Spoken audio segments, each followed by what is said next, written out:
Assalamualaikum warahmatullahi wabarakatuh.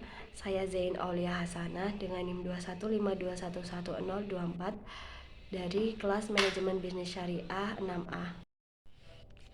Saya akan mempresentasikan hasil rancangan bisnis plan saya dengan rekan-rekan, di mana bisnis plan saya mengangkat produk tas yang berjenis tote bag.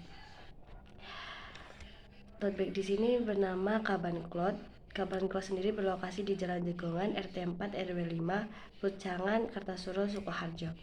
Kaban Cloth memiliki akun Instagram yaitu @kabancloth atau bisa menghubungi nomor yang sudah tertera. Selanjutnya yaitu latar belakang dari Kaban Cloth. Kaban Cloth berasal dari bahasa Jepang kaban yang artinya tas dan cloth dari bahasa Inggris yang artinya kain.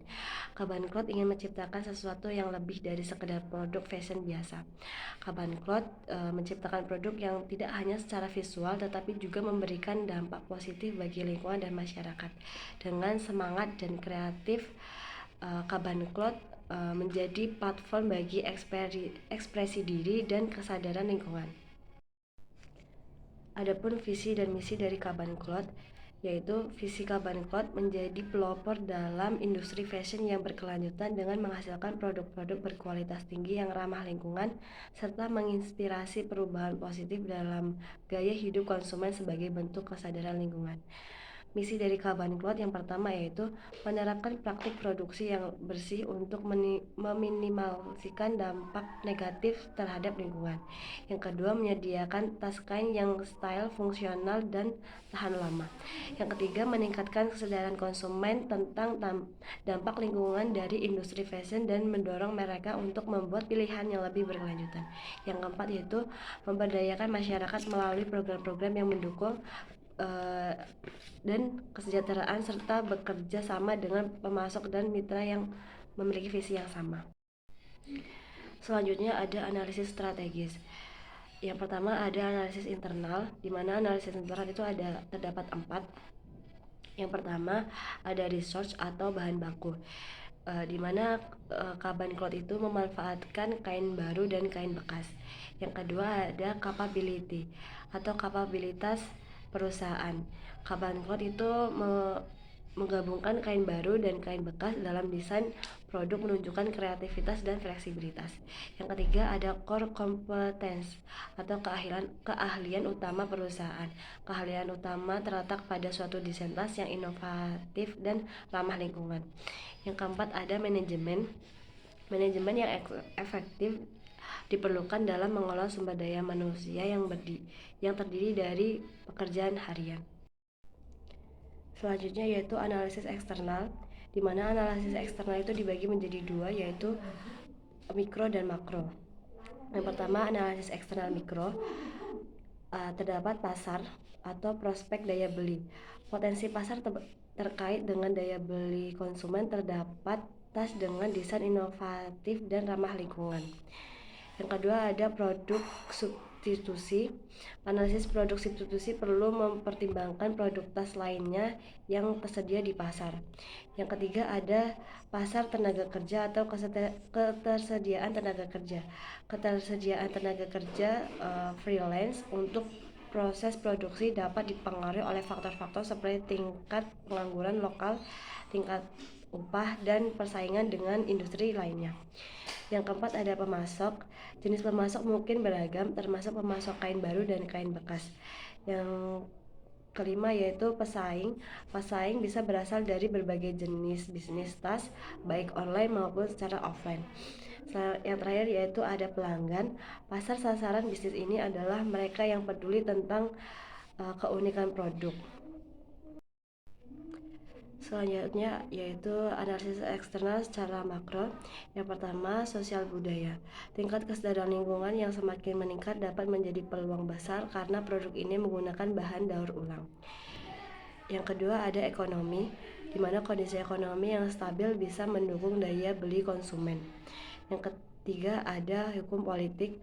Peraturan tentang lingkungan dan daur ulang bisa berdampak pada cara produksi dan biaya operasionalnya. Yang keempat ada teknologi. Kemajuan teknologi terutama dalam hal e-commerce dan media sosial memungkinkan akses pasar yang lebih luas. Selanjutnya yaitu SWOT analysis. Yang pertama, strength atau kekuatan, kreativitas dalam desain, penggunaan bahan ramah lingkungan, kualitas produk yang tinggi, dan fokus pada keberlanjutan. Yang kedua ada weakness atau kelemahan, mungkin memiliki keterbatasan dalam hal distribusi atau visibilitas merek dibandingkan dengan pesaing yang lebih mapan. Yang ketiga ada opportunities atau peluang, pertumbuhan kesadaran akan berkelanjutan kemitraan dengan organisasi lingkungan dan ekspansi pasar melalui kerjasama dengan toko-toko fashion lokal. Yang keempat ada threats atau ancaman, pesaing dari merek-merek fashion lain juga menawarkan produk yang sama.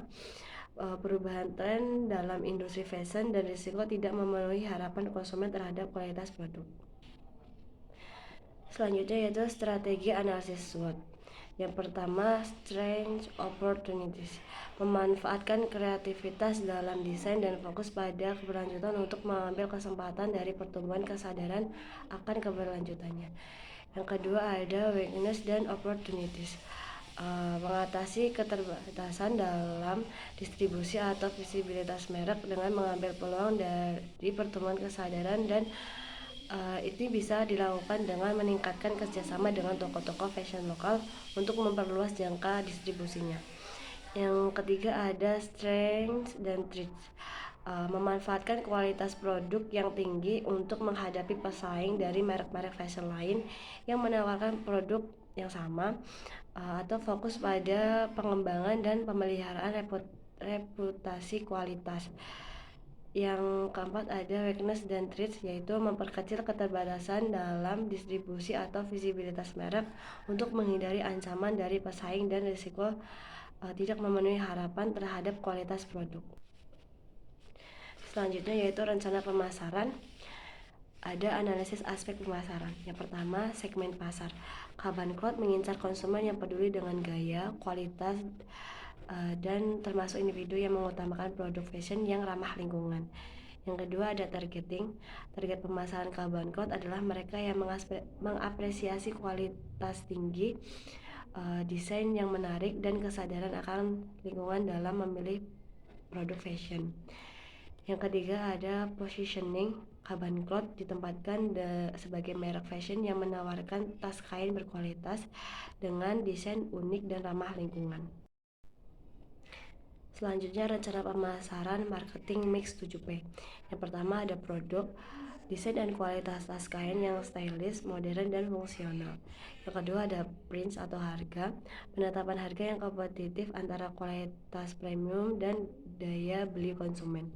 Yang ketiga ada place atau tempat, yaitu ada dua, penjualan online dan distribusi offline.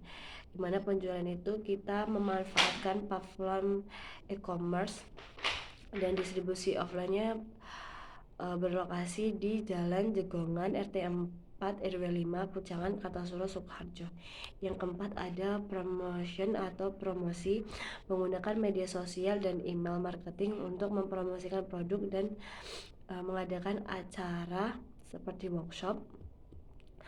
Lalu yang kelima ada people atau orangnya, memberikan pelatihan tentang nilai-nilai dan layanan pelanggan kepada semua karyawan.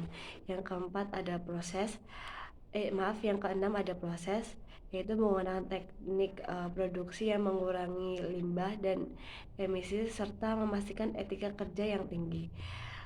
Yang terakhir ada physical evidence atau bukti fisik, yaitu menggunakan kemasan yang dapat didaur ulang untuk membuat produk, mendapatkan sertifikasi dari organisasi lingkungan, dan menampilkan penghargaan untuk memperkuat kredibilitas merek. Selanjutnya ada rencana organisasi dan manajemen. Terdapat struktur organisasi di mana Dani Ardian menjadi direktur dan Dwi Yulana memegang sebagai divisi pemasaran, Zain Aulia memegang divisi operasional, dan Risma Aisyah memegang divisi produksi, lalu Adini Afifah memegang divisi keuangan. Selanjutnya yaitu rencana produksi atau operasional. Adapun tujuan produksi dan operasional, yang pertama adalah menghasilkan tas berkualitas tinggi dengan desain yang unik. Yang kedua, menggunakan kain bekas sebagai bahan utama untuk mengurangi limbah tekstil. Yang ketiga yaitu menciptakan lapangan kerja dan memberdaya masyarakat. Yang keempat, ada membangun brand yang dikenal dengan keunikan dan ramah lingkungannya. Selanjutnya ada tahap produksi. Yang pertama yaitu mengumpulkan bahan baku. Bahan bakunya di sini yaitu ada kain bekas dari pabrik tekstil, konveksi, dan rumah tangga. Lalu ada desain produk. Desain produk itu diserahkan kepada tim desain, yaitu membentuk tim desain yang kreatif untuk merancang berbagai model tas. Yang ketiga ada persediaan produksi. Terdapat alat dan mesin jahit, pemotong kain, alat cetak logo, dan peralatan finishing. Yang keempat ada produk. Yang pertama yaitu ada proses menjahit, lalu finishing dan pengemasan. Yang kelima ada kemasan yang digunakan atau packing, menggunakan plastik untuk kemasan tas dan kemasan menggunakan paper bag. Selanjutnya rencana produksi atau operasional. Yang dari rencana operasionalnya, yang pertama ada tim produksi. Terdapat beberapa tim, yaitu manajer produksi mengawasi seluruh proses produksi. Yang kedua tim jahit, yaitu melakukan pemotongan dan penjahitan. Lalu ada tim finishing, yaitu mengurus finishing dan pengecekan kualitas. Lalu ada tim pengemasan, yaitu bertanggung jawab untuk pengemasan produk. Yang kedua ada lokasi produk, di mana lokasinya itu di Jalan Jegongan RT 4 RW 5, Pucangan, Kartasura, Sukoharjo. Lalu ada jadwal produksi. Penjadwalannya yaitu membuat jadwal produksi bulanan, mingguan, dan harian. Lalu estimasi waktunya itu setiap tas diperkirakan membutuhkan waktu 1 hingga 2 jam untuk memproduksi lengkap. Lalu ada kontrol kualitas, ada proses inspeksi atau inspeksi dilakukan pada setiap tahap produksi.